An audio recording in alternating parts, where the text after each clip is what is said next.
High above the Soviet Union, in the pale light of a May morning, a solitary aircraft drifted through the stratosphere like a ghost that believed itself untouchable. Far below, on the ground, men in radar rooms stared at green screens and understood, with a cold tightening in their chests, that the intruder had finally come too far. Welcome back, listeners. Today, we delve into the shadows to uncover the story of the U-2 spy plane crisis, the moment a fragile peace cracked open in the spring of 1960, when one pilot, one aircraft, and one decision at the top of the American government sent shockwaves through Washington, Moscow, Paris, and every anxious capital trapped inside the long twilight of the Cold War. To understand why this story still feels so suffocating, you have to go back into that dark era and breathe the air as it was. Not as we remember it through documentaries, museum glass, or polished hindsight. You have to feel it as men felt it in the late 1950s, when the world seemed suspended between calculation and annihilation. This was not simply a contest between two powerful states.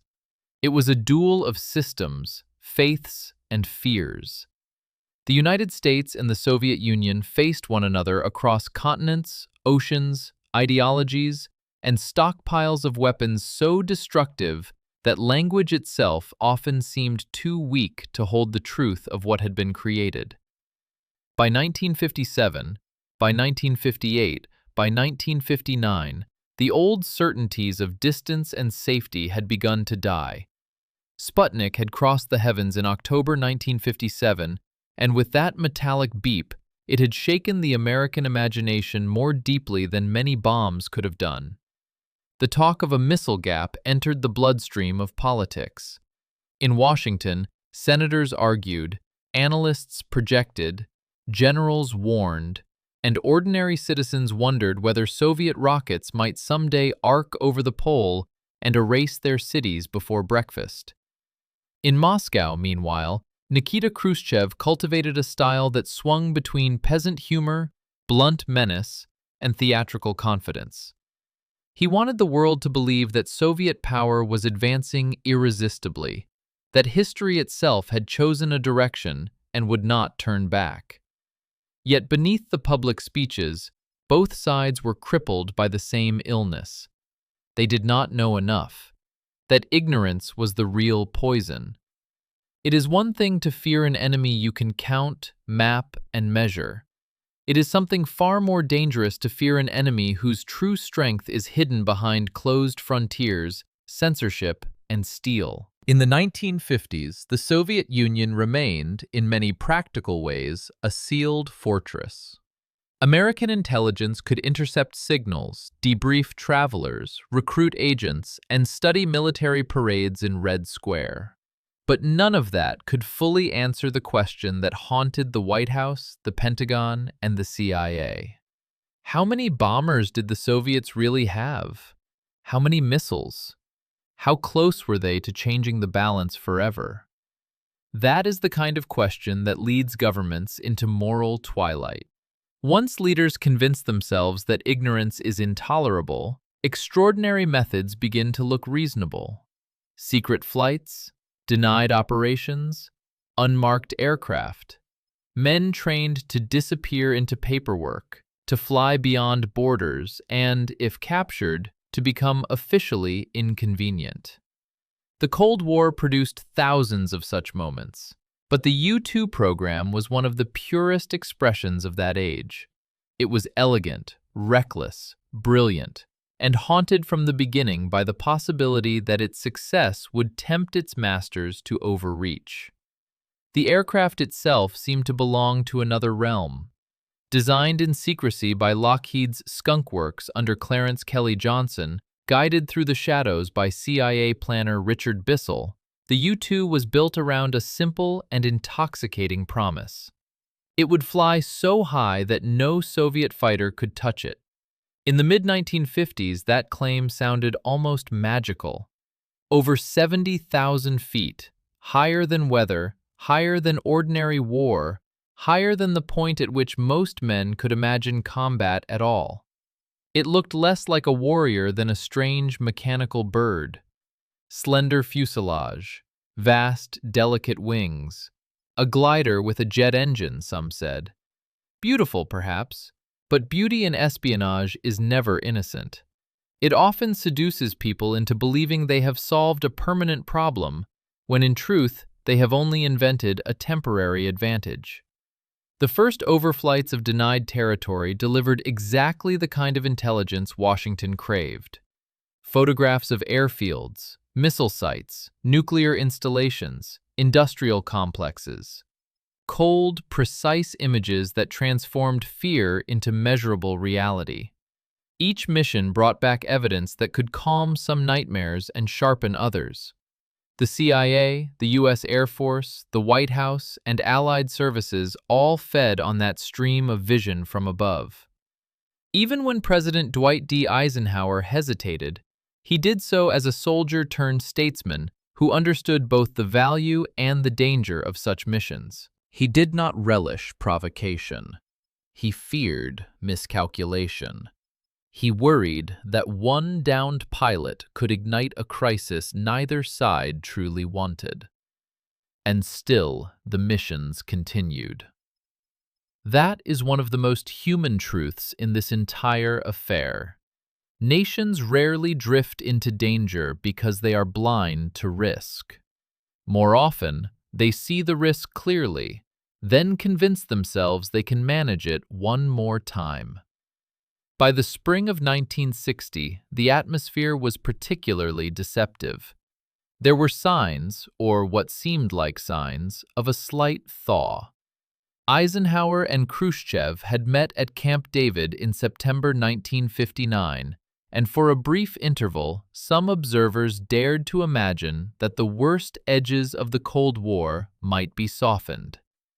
A summit was planned in Paris for May 1960. The issues were enormous. Berlin. Arms control. The larger question of whether the two nuclear giants could step back from permanent confrontation and grope, however awkwardly, toward some form of coexistence. The meeting would bring together Eisenhower, Khrushchev, Harold Macmillan of Britain, and Charles de Gaulle of France. Expectations were guarded, but they were real. That is what makes the U-2 crisis so tragic. It did not erupt at a moment of obvious war fever. It erupted when diplomacy, however thin and imperfect, was trying to breathe. But before we reach that breaking point, we have to descend from summit rooms and classified memos to the level of the man in the cockpit. Because history often collapses into one pair of hands, one heartbeat, one private fear no state can fully control. Francis Gary Powers was not born to be a symbol. He was born in Jenkins, Kentucky in 1929 and raised largely in Virginia, a son of modest American life who grew up in years shaped by depression, war, and the stern, ordinary values of the era. He studied, enlisted, flew, and entered the world of military aviation with the quiet seriousness common to many Cold War pilots. There was discipline in him, but not theatrical swagger. He was not the kind of figure a novelist would necessarily choose at first glance. No obvious myth clung to him. He was competent, calm, technically skilled, and, in ways that matter profoundly in secret work, capable of enduring monotony without losing precision.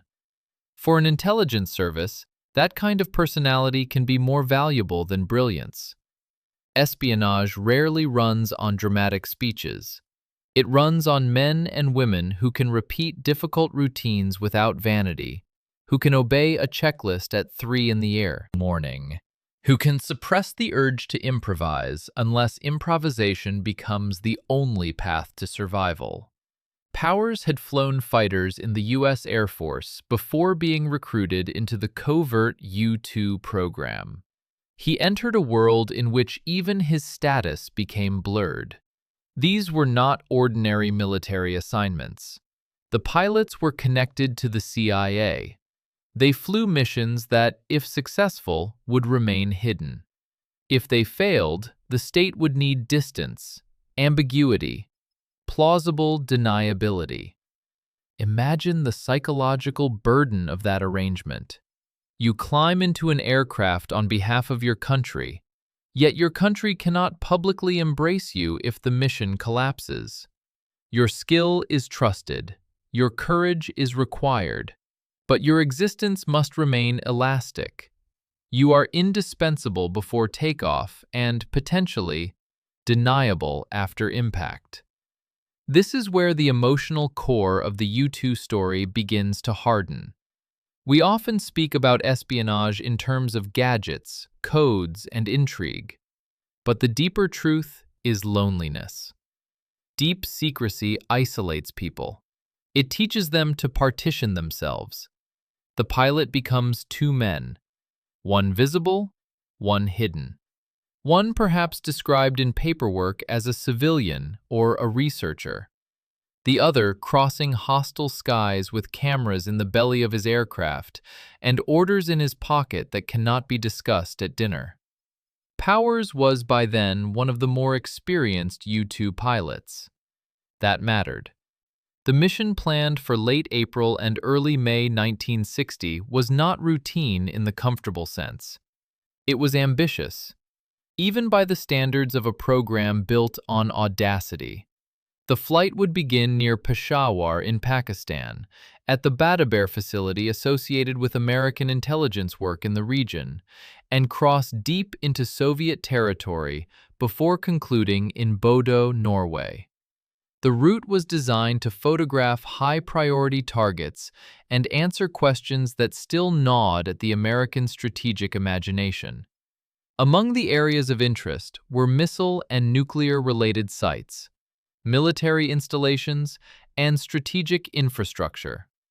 This was not sightseeing at impossible altitude.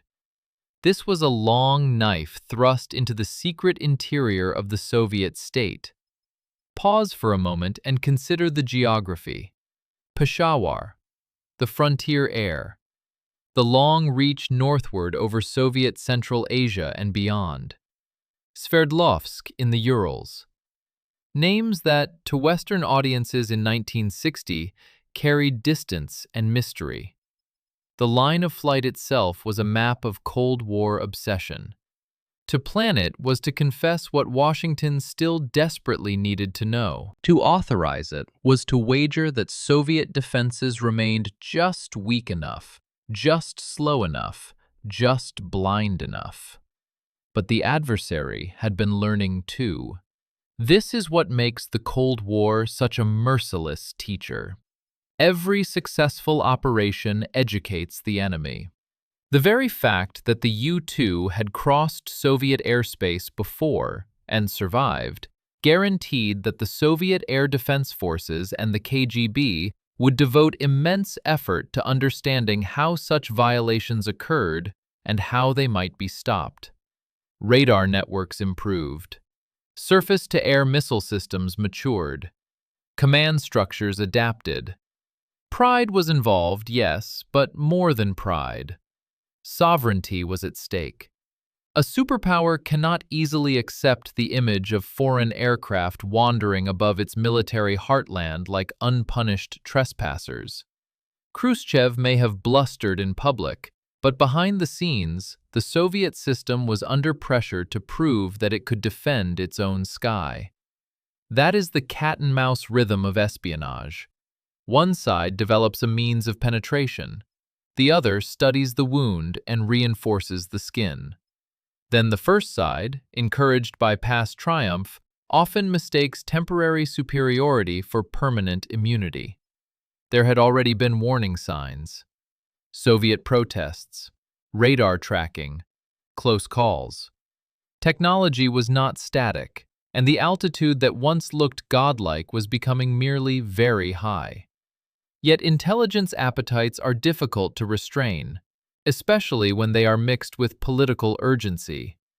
The planned summit in Paris should, in theory, have encouraged maximum caution. but it also sharpened the desire for one more look, one more packet of imagery, one more chance to enter those negotiations armed with better knowledge of Soviet capabilities. In rooms of polished wood and muted voices, arguments unfolded. Some urged restraint. Others insisted the intelligence value justified the danger. Eisenhower, according to the historical record, had often been reluctant about such flights and personally reviewed them. By 1960, he stood at the intersection of prudence and pressure. He wanted peace, or at least stability. He also wanted to avoid entering summit talks with dangerous gaps in his understanding of Soviet strength. In a sense, the U-2 crisis was born not from warmongering simplicity, but from a more tragic contradiction. The same desire to prevent catastrophe can lead leaders toward acts that make catastrophe more likely. As April 1960 waned, the mission known as Grand Slam moved toward execution. Weather caused delays. Such details matter in spy stories because weather is never just weather. It is a co-author. Rain, cloud cover, upper-level winds, visibility over targets. These things can postpone statesmanship, sharpen tempers, and place one man in the air on one date instead of another. There is a ghostly quality to that. History as we inherit it often feels inevitable, yet so many crises depend on windows of cloud and narrow forecasts. On April 28th, the aircraft for the mission was ferried into position. Ground crews, support personnel, intelligence officers, and pilots all moved within the hush that surrounds covert preparation. One can imagine the routines at Bataber, the metallic smell around the plane, mechanics checking systems that would need to function perfectly at the edge of the atmosphere, men speaking in clipped voices, careful not to waste words, perhaps using humor in that dry, professional way people do when they would rather not name the risk aloud. Powers and the others were not boys stumbling into adventure. They understood enough to know that each successful mission only deepened the illusion that the next would succeed. The U-2 itself imposed its own discipline. Flying at that altitude was not like ordinary aviation. The aircraft had little margin between stall speed and overspeed, a narrow envelope sometimes described as the coffin corner. The pilot wore a pressure suit. He was enclosed, elevated, and physically isolated in a way that already resembled a kind of exile. Imagine being alone for hours in that thin realm, monitoring instruments, trusting machinery, following the route, knowing that somewhere below lies an enemy nation that would exploit any failure. No wingman, no comforting chatter, only the whisper of systems, the strain of concentration, and the knowledge that if something goes wrong, it will go wrong far from help. And then there was the cover story. Every clandestine operation builds a second architecture beside the visible one. Not only aircraft and routes, but explanations, documents, fronts, contingencies. In this case, American planners still believed they could manage the political consequences if a plane disappeared. There were ideas about weather research, about an aircraft straying due to oxygen trouble, about technical malfunction. Such stories are revealing. They show not only what a government hopes to say, but what it secretly fears it may someday need to say. Here I want to slow down, listeners, because this is the point where the moral air grows thin. A state asks a pilot to enter hostile skies. It then prepares a language in which the truth of that act can be denied. Is that hypocrisy? Perhaps. Is it standard practice in espionage? Certainly. But for the individual sent aloft, it creates a terrible asymmetry. He must be fully committed, while the public narrative surrounding him remains conditional. It is one of the hidden prices of Secret Service. Loyalty runs in one direction with perfect clarity. Recognition runs in the other, only if convenient. The Soviets, for their part, were also preparing without knowing the exact hour. Radar operators, missile crews, regional commands, and the KGB lived inside a state built on vigilance. May Day, 1st May 1960, would be especially charged. In the Soviet calendar, it was not merely a holiday. It was performance, ideology, power displayed before citizens and foreigners alike. Banners, parades, speeches, ceremony. To violate Soviet airspace on that day, whether by design or timing, meant intruding upon the symbolic heartbeat of the system. Little did those in Washington know, or perhaps little did they fully admit to themselves, that if the mission went wrong on such a date, Khrushchev would not merely react as a strategist. He would react as the leader of a superpower humiliated before its own stage. At last, the flight began. Early on the morning of May 1st, 1960, Powers took off from the Peshawar region and pointed the U-2 toward the immense closed landscape of the Soviet Union. From below, this may have looked like almost nothing, a thin shape vanishing into light. From within the cockpit, however, every mile would have felt loaded with consequence. He was carrying not bombs, not missiles, not troops. He was carrying vision, cameras, the ability to see what the other side wanted concealed. In espionage, that can be as provocative as any weapon. As the aircraft crossed into Soviet territory, the old pattern repeated itself, at least at first. Detection, tracking, scramble. Efforts by Soviet defenses to bring the intruder down. Yet this time, the defensive web was tighter, more modern, more lethal. The S-75 Dvina, known in the West as the SA-2 guideline, represented a new stage in Soviet capability. Surface-to-air missiles had changed the equation. Altitude alone no longer guaranteed sanctuary. The sky itself was becoming contested in ways earlier planners had hoped to avoid. Picture the command posts scattered across the Soviet landscape. The urgency in the voices. The disbelief that an American aircraft still dared such a route. The pressure to act before it escaped. On one side of this immense drama sat a single pilot enclosed in silence.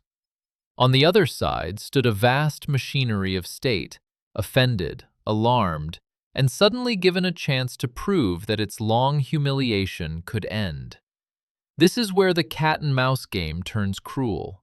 It is no longer about deception in abstract. It is about whose nervous system holds longer under pressure. Powers continued on course. Some accounts suggest he experienced equipment concerns during the flight. Whether minor, manageable, or ominous, such details only heighten the tension. High-altitude reconnaissance left little room for technical grace. Meanwhile, the Soviet defense network converged. Missiles were prepared. Orders moved down the chain. Somewhere in those minutes, the confidence of years met the maturity of a new threat. Near Sverdlovsk, deep inside the Soviet Union, the balance snapped. A missile detonated near the U-2. The aircraft was struck and lost.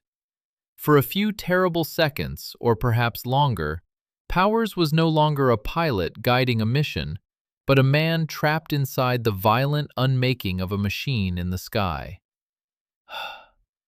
There are moments in espionage history when the grand abstractions vanish all at once. No East, no West, no summit, no ideology. Only metal, pressure, fire, and the primitive human struggle to remain alive. Powers managed to get out. He descended by parachute onto Soviet soil.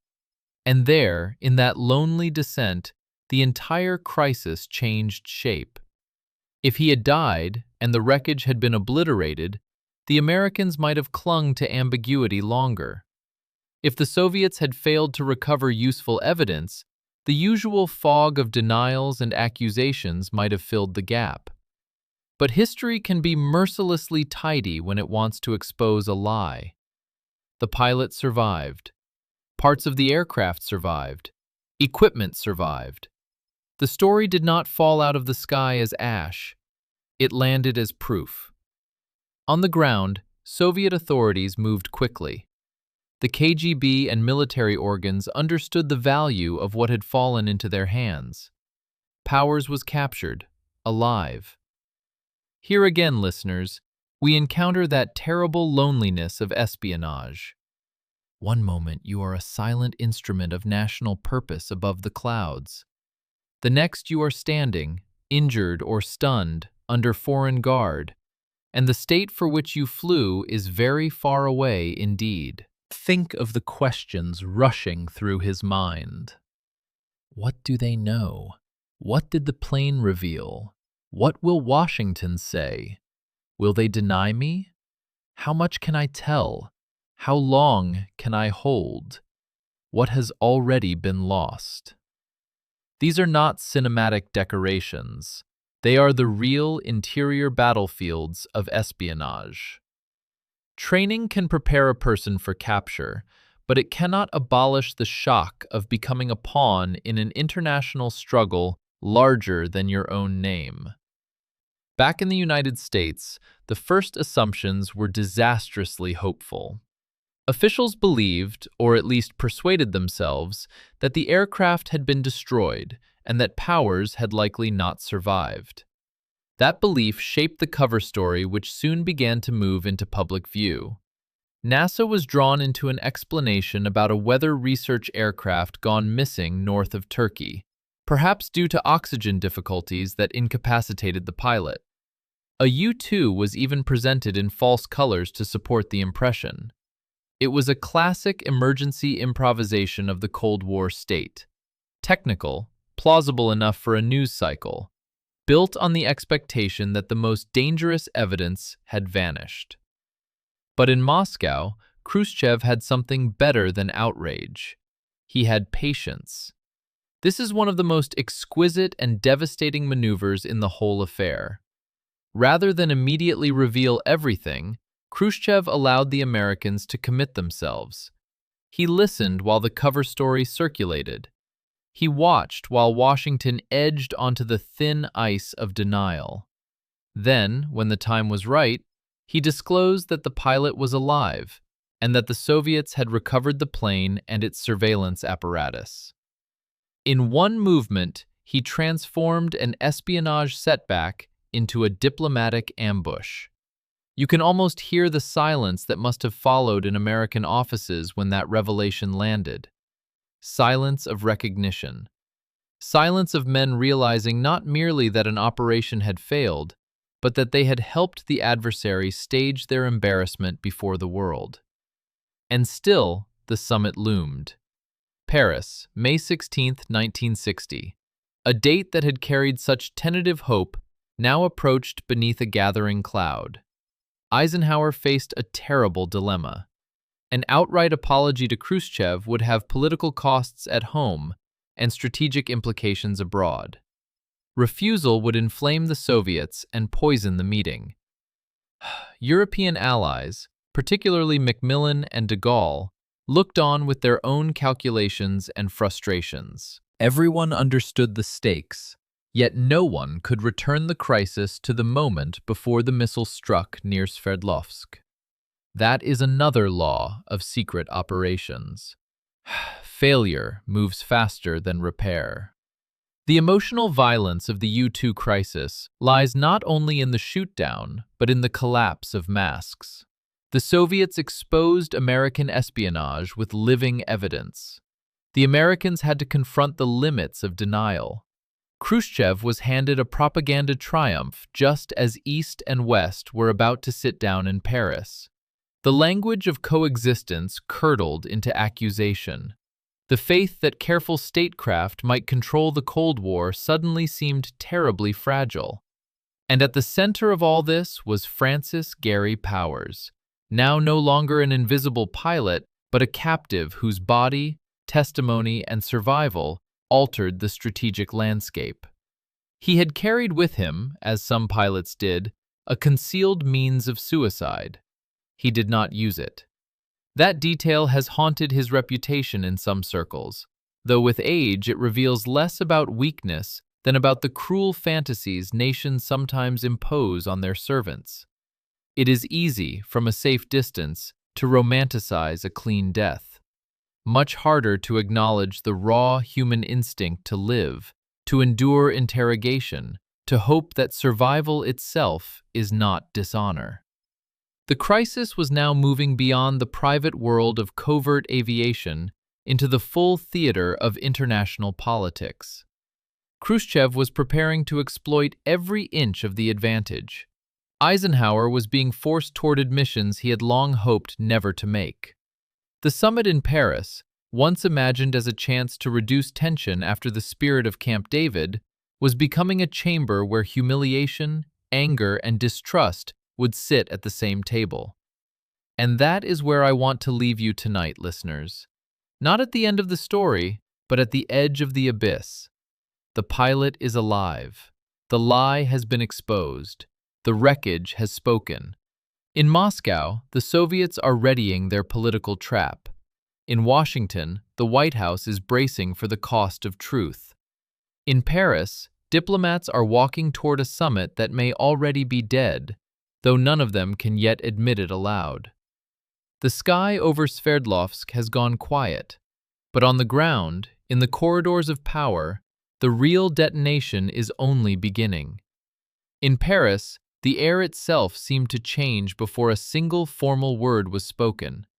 You can almost picture it, the city in May 1960 still carrying its old grandeur, the gray stone, the polished cars, the dignified facades, the careful choreography of summit diplomacy. Yet behind the curtains and the handshakes, there was already the smell of something scorched.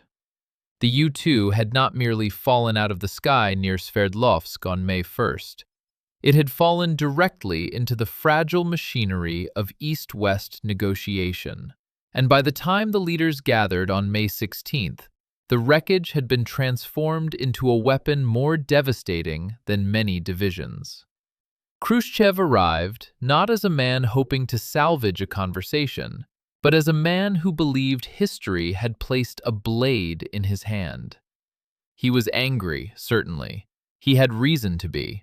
Soviet territory had been violated by an American reconnaissance aircraft deep inside the Union, and not on some forgotten frontier, but near strategic sites of the kind Washington had no right to inspect.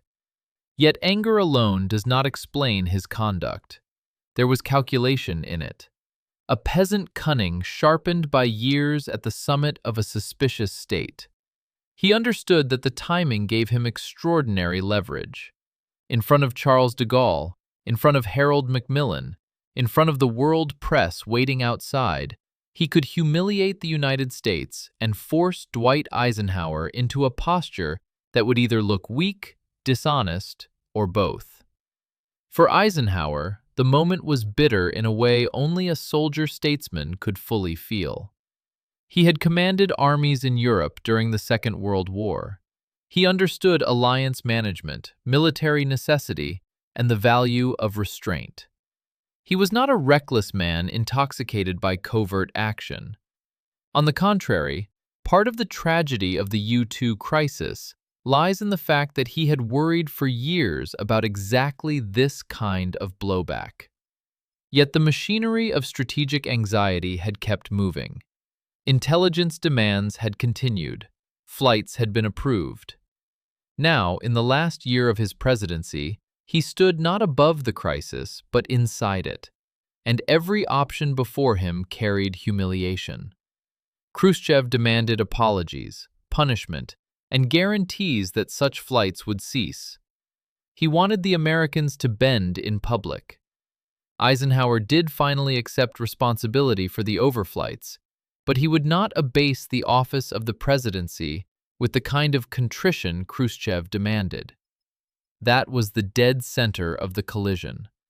To the Soviet leader, anything less than full submission confirmed American arrogance. To the American president, anything more than acknowledgement would embolden the Soviet narrative and weaken the United States before allies and rivals alike. Diplomacy became theater, and theater became demolition. The Paris summit collapsed almost before it began. The chance, however slim, of progress on Berlin, on tensions in Europe, on the broader climate of the Cold War, was swept aside by accusation and wounded prestige. Macmillan, who had hoped to preserve some ground for dialogue, found himself watching the center give way beneath him. De Gaulle, characteristically proud and guarded, saw in the debacle another reminder that the great powers wrapped the rest of Europe in their private storms. Those few days in Paris became a monument to how quickly espionage can migrate upward, from a covert compartment to the diplomatic summit, and there shatter months of preparation in a single burst of exposed truth. It is worth lingering here, because many people imagine crises as loud things. They think of sirens, mobilizations, columns of tanks, or radio bulletins screaming into the night. The U-2 crisis had some of that drama, certainly, but much of its violence was colder. It lived in memoranda, in faces held rigid at conference tables, in the long, humiliating recognition that trust, which had only just begun to flicker after Camp David in September 1959, had been broken again. You can lose peace not only by firing a gun, but by proving to your opponent that your smile concealed a camera. And while presidents and premiers dueled in Paris, Francis Gary Powers was living through a different form of time altogether. He had been captured alive on Soviet soil, and that fact changed his life from one of disciplined secrecy into one of confinement, interrogation, and waiting. The Soviet authorities, including the KGB, were not fools. They understood the value of patience. They did not need to wring melodrama out of him in some crude caricature of interrogation. They possessed what mattered most: the pilot, the aircraft debris, the cameras, the evidence that the mission had been a deliberate intrusion ordered from above. Every question they asked him could now be framed inside an already established reality. Imagine the rooms in which Powers sat. Not necessarily dungeons in the theatrical sense, but spaces stripped of comfort all the same. A table, a chair, tobacco smoke perhaps. Men trained to observe hesitation, fatigue, posture, and silence.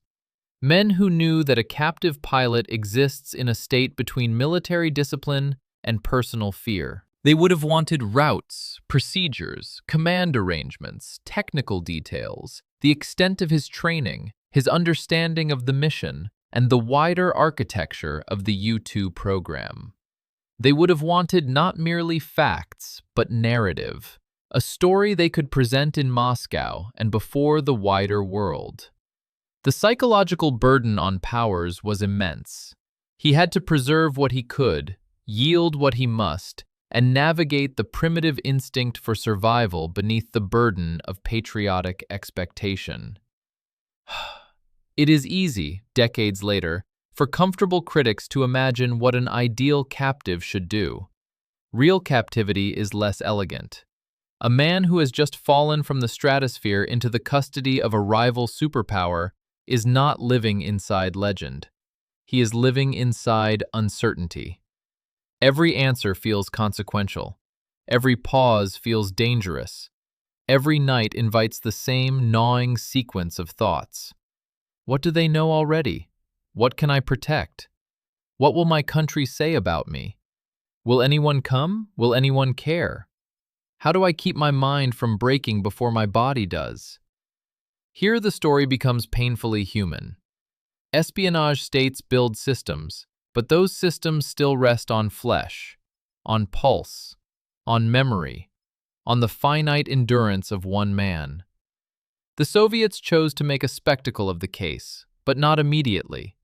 Timing mattered. They had already ruined the NASA weatherplane cover story by revealing that Powers was alive and that material had been recovered.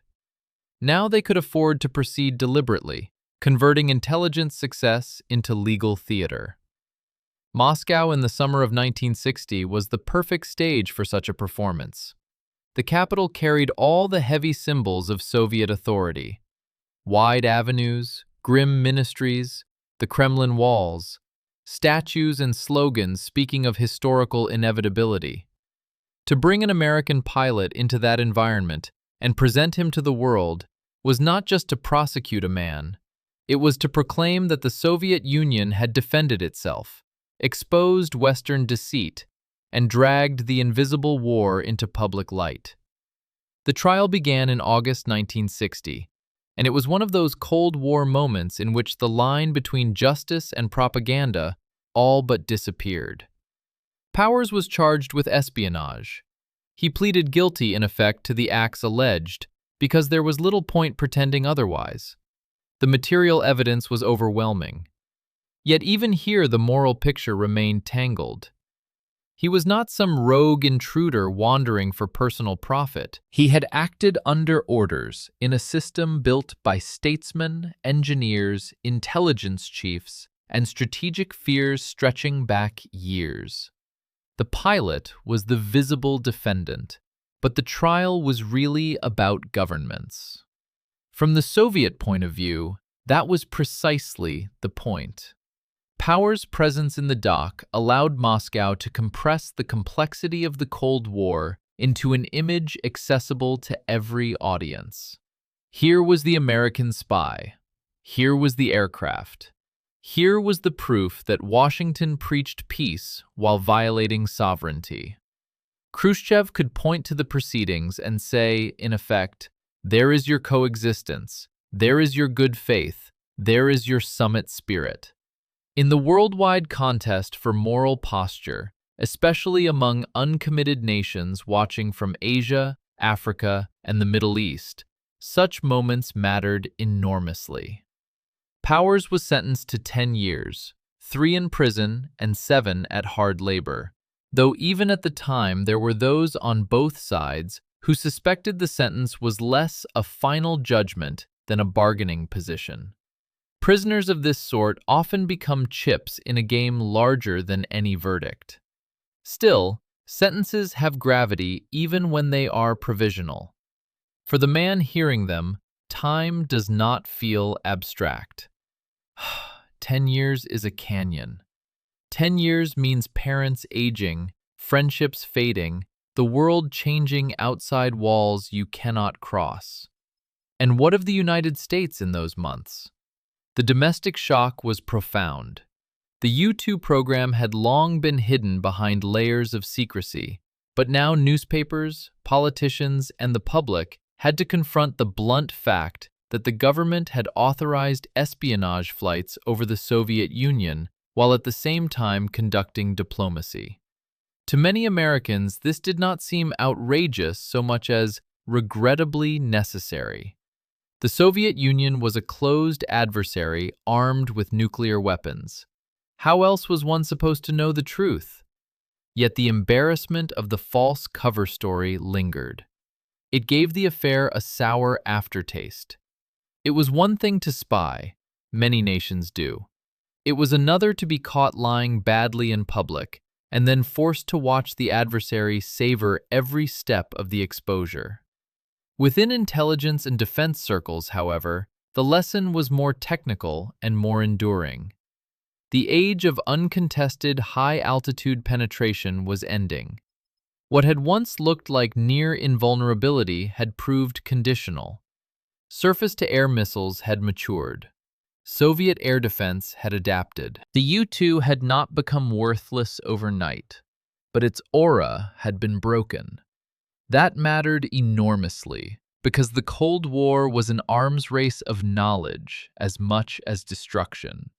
When one collection method becomes too dangerous, states do not become less hungry for information. They seek new methods. In that sense, the wreckage near Sverdlovsk did not simply mark the failure of one mission. It accelerated the shift toward another era, the era of reconnaissance satellites, the harsh mechanical eyes that could pass overhead without a pilot to capture and without a cockpit to expose. There is a grim irony in that transition. The U-2 crisis began with a man alone above the world and helped usher in a future in which machines would perform more of that lonely work. Technology absorbed the lesson, but the emotional scar remained human. And then, before the dust of the affair could settle, the Cold War marched onward into even darker territory. In January 1961, John F. Kennedy entered the White House. He inherited a world still vibrating from the collapsed Paris summit. Berlin remained volatile. The Soviet challenge had not softened. Trust had not been restored. One can reasonably argue that the U-2 crisis deepened the atmosphere of suspicion that shaped the early Kennedy years. It certainly did not cause every subsequent confrontation, but it thickened the fog in which those confrontations unfolded. By April 1961 came the Bay of Pigs. By August 1961, the Berlin Wall began to rise. By October 1962, the Cuban Missile Crisis would carry the world closer to nuclear war than at any point before or since. The Cold War did not need the U-2 affair to become perilous, but the affair taught all sides how brittle diplomacy could be when espionage stripped away the last polite illusions. Still, to speak only of presidents, missiles, and summits would be to miss the quieter damage. Secret operations radiate outward. The blast touches wives, parents, children, colleagues, and friends who must live with uncertainty, silence, and public controversy.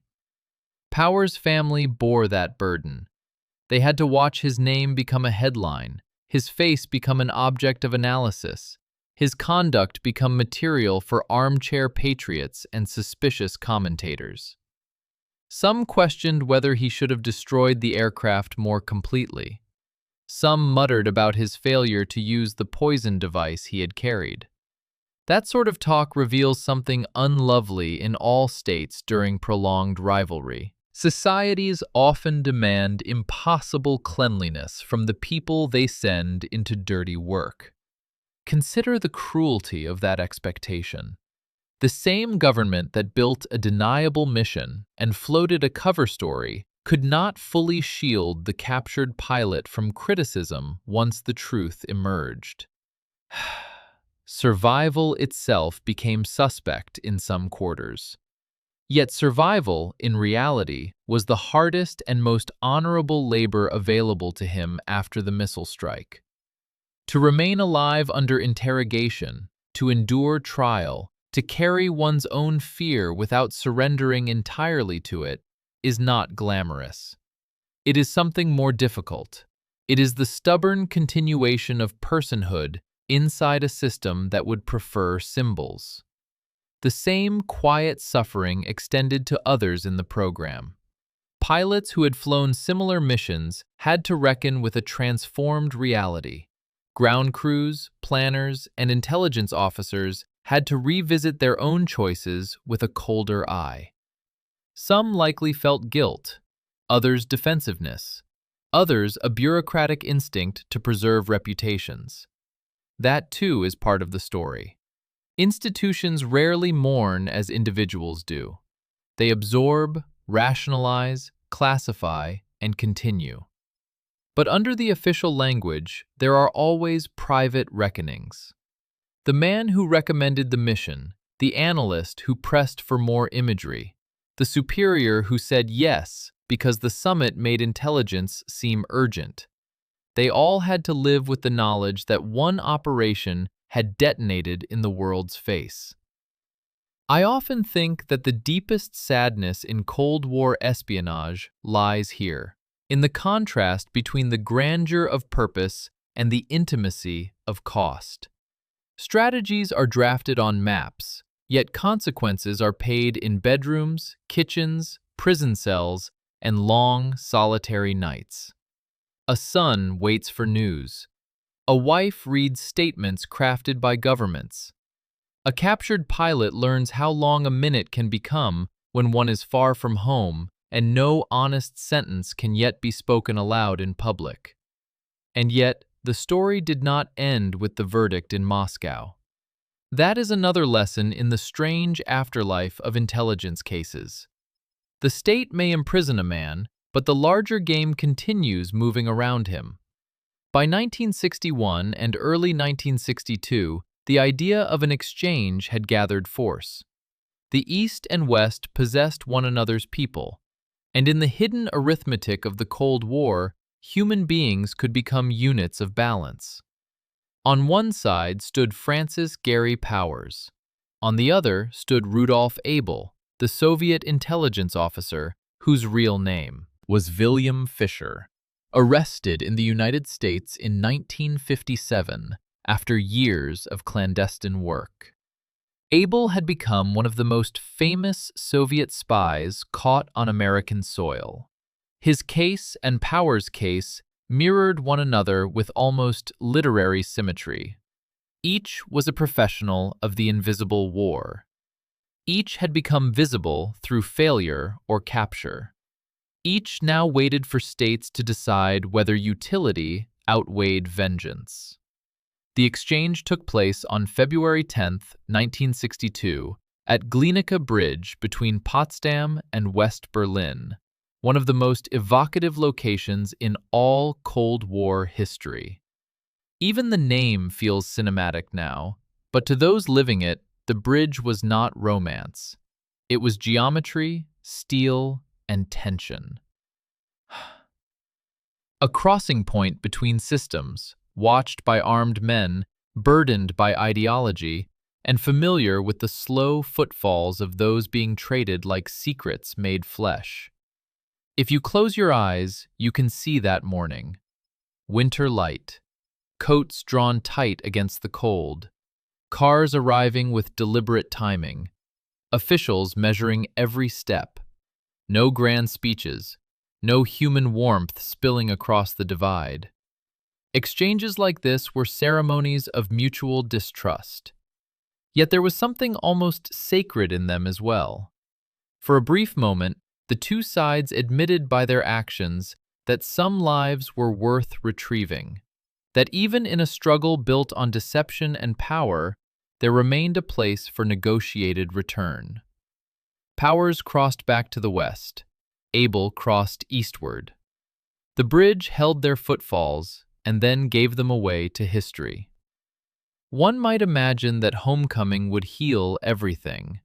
In truth, it only opened another chapter of complexity. Powers returned to the United States not as a simple hero, but as a controversial figure. He was debriefed extensively. His conduct was reviewed. Questions persisted about the destruction of equipment, about his behavior in captivity, about what he had or had not said under interrogation.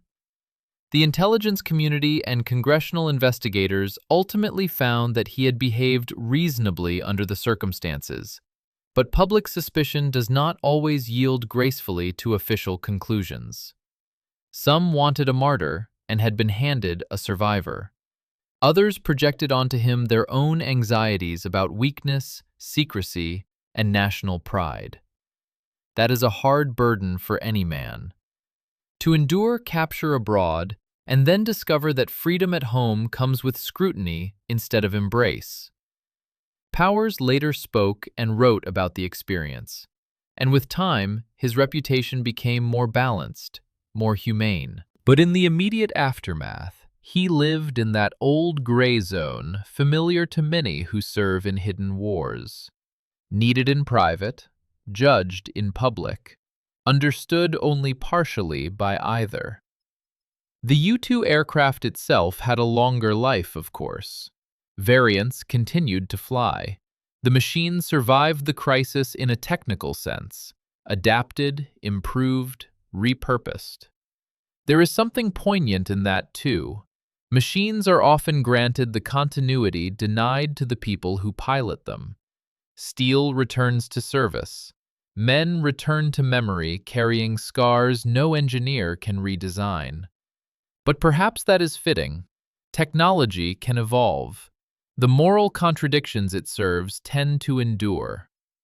When we speak of the legacy of the U-2 crisis, we must be careful not to flatten it into a single lesson.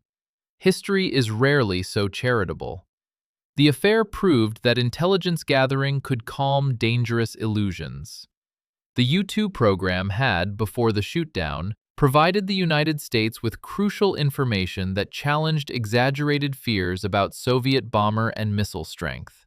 In that sense, aerial reconnaissance may actually have reduced the risk of war by replacing panic with evidence.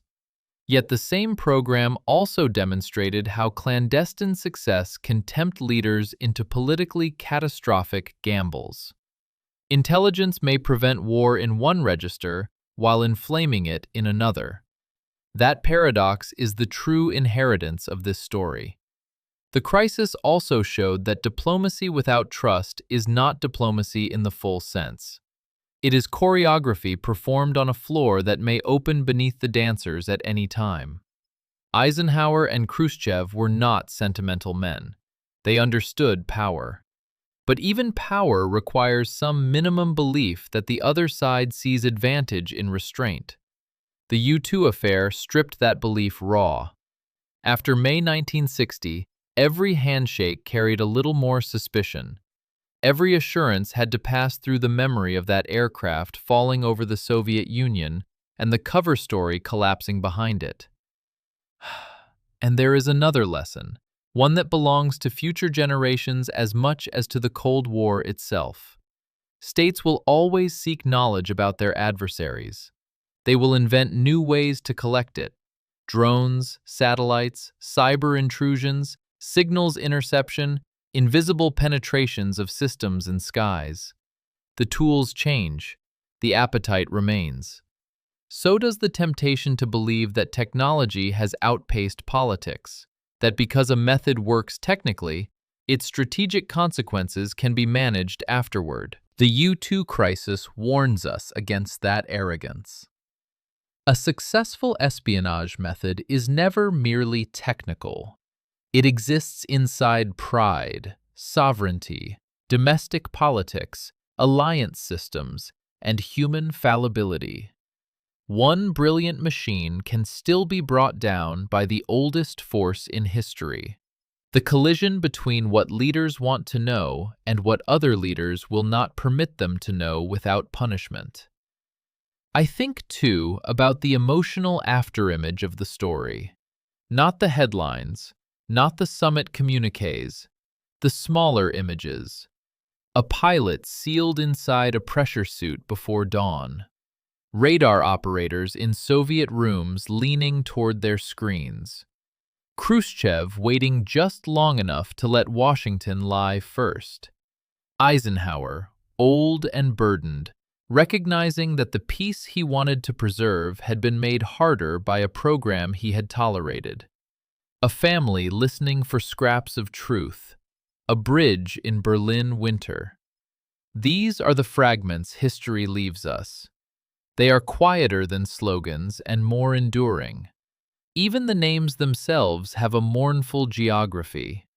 Peshawar, Sverdlovsk, Paris, Moscow, Glienicke Bridge. Each marks a stage in the descent from secrecy to exposure, from altitude to capture, from diplomacy to collapse, from imprisonment to exchange. In another world, perhaps the May 1960 summit might have limped forward and produced little, or perhaps it might have planted some minor seed of trust. We cannot know. Counterfactual history is a room full of locked doors. But we do know this. On May 1st, 1960, one of those doors slammed shut. The world that emerged afterward was a little harder, a little more suspicious, and perhaps a little more prepared for the crises that followed. There is one final dignity we should give Francis Gary Powers. We should allow him to be human. Not icon, not scapegoat, not flawless knight of the sky. Human. A skilled pilot who accepted dangerous orders in the service of a secret state. A man who survived a missile strike near Sverdlovsk, endured captivity in the Soviet Union, stood trial in Moscow in August 1960, and crossed back to freedom on February 10, 1962. His life afterward was marked by effort, controversy, and the long shadow of events he did not control. That is often the fate of those who stand too close to history's furnace. Their names survive, but the heat that burned them becomes hard for later generations to feel. Tonight, as we look back across the Cold War, the U-2 crisis still speaks with unusual clarity. It reminds us that intelligence can be indispensable and still be dangerous. That political leaders may authorize actions they privately dread because ignorance seems worse. That adversaries study one another with patience and memory.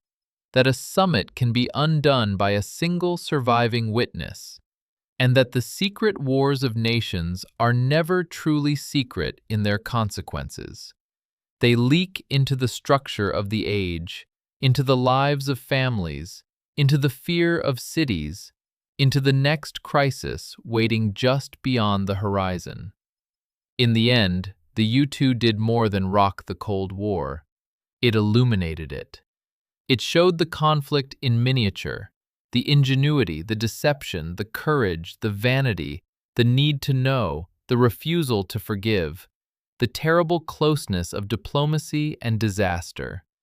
It is a story of an aircraft, yes, of the CIA, the Soviet Air Defense Forces, the KGB, the White House, and the Kremlin. But more deeply, it is a story of what happens when two nuclear empires stare at one another through glass darkened by fear and call that condition peace. And perhaps that is the lesson that still matters most. Not that espionage is wicked and should vanish, it never will. Not that intelligence officers or pilots are villains. History is far too complicated for that. The lesson is humbler and harder. Every hidden operation carries a moral debt that may come due in public. Every advantage contains the seed of overconfidence. Every state that sends people into the shadows should remember how easily those shadows can suddenly flood with light. Our story ends here for today. Thank you for listening. If you found value in this journey into the past, please share this story, leave a like, and subscribe. Until next time, stay safe and remember, history is often made in the shadows.